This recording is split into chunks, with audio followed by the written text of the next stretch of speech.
কেন যিনি স্বাধীনতার ঘোষণা দিয়েছিলেন জিয়াউর রহমান সাহেব তার স্বীকৃতি নেই? বুকের ভিতরে তুমুল ঝড়, বুক পেতেছি গুলি কর। বাংলাদেশ জামাত ইসলামী ঢাকা মহানগরী দক্ষিণ শাখা কর্তৃক আয়োজিত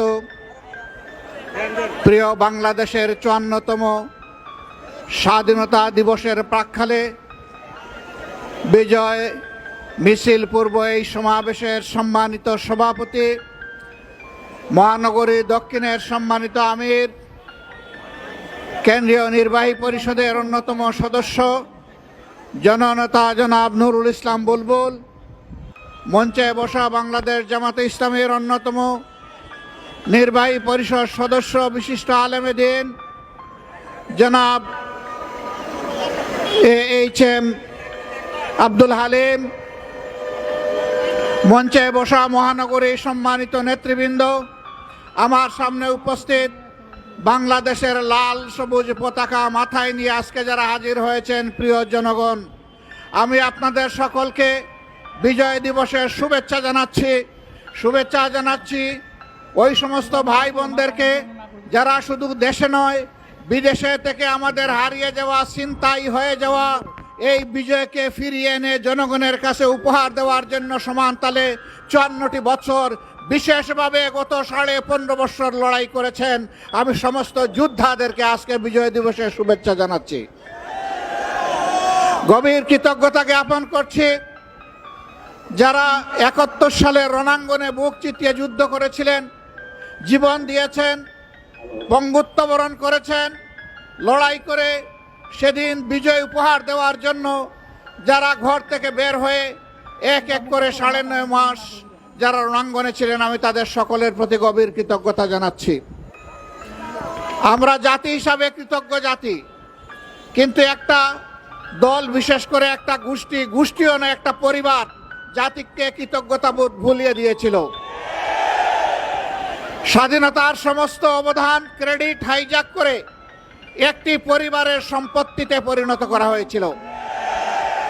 বাংলাদেশকে তারা তাদের জমিদারি মনে করে নিয়েছিল, জনগণকে তারা তাদের প্রজা এবং ভাড়াটিয়া বানিয়েছিল, আমাদের সন্তানদের মুখের গ্রাস কেড়ে নিয়েছিল, মেধাকে পায়ের তলে দোলন করে ক্যাডার ভিত্তিক বাংলাদেশে গঠন করার চেষ্টা করেছিল। সম্মানিত ভাই ও বন্ধুগণ, এরকম একটি বিজয় দিবস আজকে জনগণের মাথায় মাথায় লাল এবং সবুজের টুপি। এই সবুজ হচ্ছে বাংলাদেশের সবুজ জমিন, লাল হচ্ছে আমাদের শহীদদের রক্ত। এটা সূর্যের চেয়েও দামি। এই রক্ত দেওয়া শুরু করেছিল এই জাতি ৪৭ সালে, তখন থেকে রক্ত দিয়ে দিয়ে ২৪-এর ৫ আগস্ট পর্যন্ত এই রক্ত দেওয়া অব্যাহত রয়েছিল। দুঃখের বিষয়, ৪৭-এর পরেও জাতি স্বাধীনতার সুফল ভোগ করতে পারেনি। আবার ৭১-এর পরেও জাতির স্বাধীনতা হাইজ্যাক হয়ে গিয়েছিল। আজ পর্যন্ত কোনো জবাব নাই এই জাতির সামনে, কেন সেদিন মুক্তিযুদ্ধের সর্বাধিনায়ক পাকিস্তানি আর্মির আত্মসমর্পণ অনুষ্ঠানে থাকতে পারলেন না, কেন তাকে পদে পদে অপমানিত করা হয়েছে, কেন তার স্বীকৃতি নেই, কেন যিনি স্বাধীনতার ঘোষণা দিয়েছিলেন জিয়াউর রহমান সাহেব তার স্বীকৃতি নেই। তারা সকলের অবদানকে ম্লান করে, আমি আগেই বলেছি, একটা পরিবারের সম্পদে পরিণত করেছিল বাংলাদেশের স্বাধীনতাকে। মুক্তিযুদ্ধের চেতনার নামে তারা জাতিকে শোষণ করেছে, ধোঁকা দিয়েছে, জাতির উপর জুলুম করেছে, জাতির অধিকার কেড়ে নিয়েছে, জাতিকে দাসে পরিণত করেছিল। বিশেষভাবে অভিনন্দন জানাই যে লড়াই শুরু হয়েছিল ৭২ সাল থেকে সত্যিকারের স্বাধীনতার সুফল ভোগ করার জন্য, জনগণের হাতে স্বাধীনতার সুফল তুলে দেওয়ার জন্য। সেই লড়াইয়ের একটা পর্ব সমাপ্ত হয়েছে ২৪-এর ৫ই আগস্ট। এই ২৪-এর লড়াইয়েও জনগণকে নিজ দেশের স্বৈর শাসকের হাতে জীবন দিতে হয়েছে। তারা জনগণের জীবনকে পাত্তাই দেয়নি, গুলি করেছে মাটি থেকে, গুলি করেছে আকাশ থেকে, গুলি করে জনগণের বুক ঝাঁঝরা করে দিয়েছে। এই লড়াইয়ের প্রতীক হচ্ছে শহীদ আবু সাইদ। হাতের মধ্যে কোনো আগ্নেয়াস্ত্র ছিল না, বোমা ছিল না, ককটেল ছিল না, খালি হাতে আরেক হাতে রাবারের একটা স্টিক নিয়ে সে দাঁড়িয়েছিল। সে বলেছিল, বুকের ভিতরে তুমুল ঝড়, বুক পেতেছি, গুলি কর। সেই জ্বরটা কি ছিল? সেই জ্বর কি একা তার ছিল? নিশ্চয়ই না। বাংলাদেশের অধিকার কেড়ে নিয়ে, জনগণের অধিকার কেড়ে নিয়ে জনগণকে যে দাসে পরিণত করেছিল, সেই ঝড় তার বুকের মধ্যে ছিল। এত রক্ত, এত ত্যাগ, এরপরে আমরা যেটাকে বলা হচ্ছে দ্বিতীয় স্বাধীনতা, এই স্বাধীনতার প্রতি সম্মান দেখানো এখন আমাদের নাগরিক এবং জাতীয় দায়িত্ব। জীবন দিয়ে যারা বিদায় নিয়েছে তারাও আমাদের জাতীয় বীর। এই লড়াইয়ের ময়দানে দেশে বিদেশে যারা শরিক হয়েছে তারাও আমাদের জাতীয় বীর।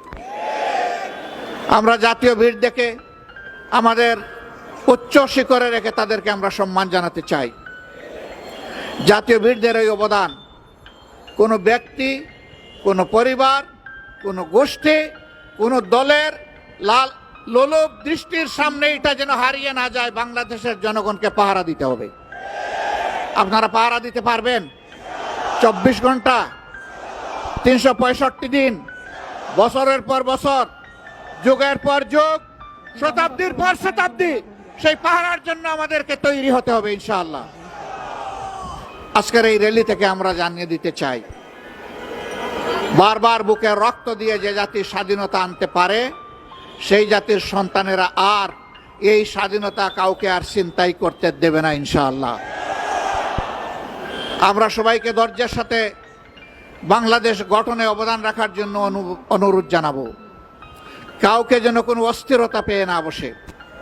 আমরা পরিষ্কার বলে দিয়েছি, 15.5 বছরে কিছু আবর্জনা, কিছু জঞ্জাল তৈরি হয়েছে, সেই জঞ্জাল পরিষ্কার করতে হবে। নির্বাচনের সুষ্ঠু পরিবেশ নিশ্চিত করতে হবে। জনগণের ভোটার তালিকা শুদ্ধ এবং সুষ্ঠু করতে হবে। দেশের জনগণের করতে হবে, বিদেশে আমাদের প্রবাসীরা যারা আছে তাদেরও এই তালিকায় অন্তর্ভুক্ত করে আগামী নির্বাচন হবে ইনশাআল্লাহ। আমরা একজন নাগরিক ভোটার তালিকা তাকে বাদ পড়ুক, আমরা এটা চাই না। এর জন্য যা করা দরকার সরকারকে তাই করতে হবে। যে উদ্যোগ নেওয়া প্রয়োজন নির্বাচন কমিশনকে সেই উদ্যোগ নিতে হবে। এই উদ্যোগে আমরা কোনো ব্যতিক্রম, কোনো শিথিলতা আমরা বরদাস্ত করব না। ঘরে ঘরে জনগণে গিয়ে এই তালিকাকে নিশ্চিত করতে হবে। যারা চুরি করে ভুয়া ভোটার হয়েছে, একাধিক জায়গায় ভোটার হয়েছে, তাদেরকে এখান থেকে পাক সাফ করে ফেলতে হবে। যারা ধোঁকা দিয়ে একাধিক জায়গায় ভোটার হয়েছে, ওরা আদৌ ভোটারের যোগ্য কিনা সেই সিদ্ধান্তও নিতে হবে।